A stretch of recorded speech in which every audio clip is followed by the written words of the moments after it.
నమస్తే అండి. Welcome to MB prop store. ఈరోజు మనం ఒక బ్రాండ్ న్యూ 2 బీహెచ్‌కే ఫ్లాట్ గురించి అయితే తెలుసుకోబోతున్నాము. అండ్ ఇంతవరకు మన ఛానల్‌ని సబ్స్క్రైబ్ చేయని వాళ్ళు సబ్స్క్రైబ్ చేసుకోండి, లైక్ చేయండి, తప్పకుండా షేర్ చేయండి. ఇదొచ్చేసి మనకి కూకట్పల్లిలో ఉంటుందండి ఈ ఫ్లాట్ వచ్చేసి. దీనికి మనకొచ్చేసి 2 గుమ్మాలనమాట. లైక్ 2 గుమ్మాలంటే హాల్‌లో నుంచి ఒకటుంటుంది అండ్ డైనింగ్‌లో నుంచి ఒకటుంటుంది. అంటే వాస్తు ప్రకారము గుమ్మాలు కరెక్ట్‌గా రావాలని చెప్పేసి ఇలా 2 ఇచ్చారు మెయిన్ ఎంట్రన్సెస్. సో, మనం చూస్తుందయితే హాల్ అనమాట. హాల్‌కి మనకి మెయిన్ గుమ్మం ఉంటుంది. ఇదొచ్చేసి మనం డైనింగ్. ఇది ప్రెజెంట్ మనం చూస్తుంది డైనింగ్ విత్ కిచెన్. ఇక్కడ ఒక డోర్ అనేది మనకి దీంట్లో వస్తుందనమాట. ఈ జనరల్‌గా అయితే ఈ డోర్ క్లోజ్ చేసుకోవచ్చు. అంటే ఇటు వచ్చి పోయే వాళ్ళైతే ఎవరు ఉండరండి. ఇదొచ్చేసి ఈస్ట్ ఫేసింగ్ ఫ్లాట్ అనమాట. అండ్ ఈ అపార్ట్మెంట్‌లో ఈస్ట్ ఒకటి, నార్త్ ఒకటి. సో, మనకి అపోజిట్ డోర్స్ కూడా ఉండవు. అండ్ ప్రైవసీ ఉంటుంది. ఎవరి ఫ్లాట్ వాళ్ళకే అన్నట్టుగా ప్రైవసీ కూడా ఉంటుంది. సో, దానివల్ల కౌంట్ కోసం అని చెప్పేసి 2 మెయిన్ గుమ్మాలైతే ఇవ్వడం జరిగిందండి.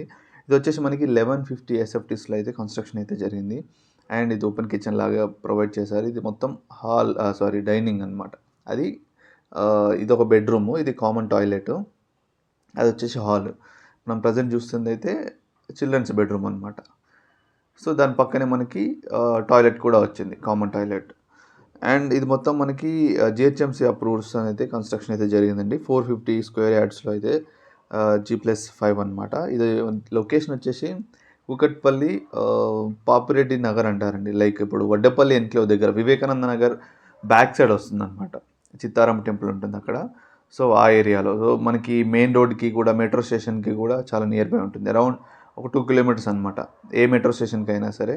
అంటే బాలనగర్ మెట్రో స్టేషన్ మనకి దగ్గరగా ఉంటుంది. మెయిన్ రోడ్ కూడా అటు నుంచి కూడా చాలా నియర్ బై ఉంటుందనమాట. మెట్రో మాల్ ఉంటుంది కదా! Kukatpally metro mall. సో, అక్కడికి కూడా మనకి చాలా నియర్ బై ఉంటుంది. ఇందులో మనకి యూడిఎస్ కూడా 42 స్క్వేర్ యార్డ్స్ అయితే మనకి రావడం అయితే జరుగుతుందండి. అండ్ ఇప్పుడు మనం చూస్తున్నది డైనింగ్. అది హాల్. అక్కడ చూడండి. అక్కడ ఒక గుమ్మము. నెక్స్ట్ ఇక్కడ ఒక గుమ్మం. జనరల్‌గా అయితే డైనింగ్ మనం భోజనం చేసేటప్పుడు ఇట్లా వెంటిలేషన్ పర్పస్ ఓపెన్ చేసుకోవచ్చు. నార్మల్ టైమ్‌లో క్లోజ్ చేసుకోవచ్చు. సో, అంటే కిచెన్‌కి ఫుల్ వెంటిలేషన్ వస్తుంది దానివల్ల. ఈస్ట్ కాబట్టి మనకి ఆపోజిట్‌లో కూడా ఎటువంటి అవి లేవు. సన్ వచ్చేస్తుందనమాట. అడ్డు ఏముండదు. సో, మంచి వెంటిలేషన్ అయితే ఉంటుంది. ఇది మనకి మాస్టర్ బెడ్‌రూమ్ వస్తుందనమాట. సో, అలా డిజైన్ చేశారు. సారీ చిల్డ్రన్స్ అది. ఇది హాల్. అలా ముందు మొత్తం మనకి చుట్టూ బాల్కనీ అనమాట. లైక్ ఆ కారిడార్ మొత్తం మనం యూజ్ చేసుకోవచ్చు. అండ్ మిగతా డీటెయిల్స్ అన్నీ మీకు డిస్క్రిప్షన్‌లో ప్రొవైడ్ చేస్తానండి. మన ఛానల్ అయితే లైక్ చేయండి, షేర్ చేయండి. Thank you so much.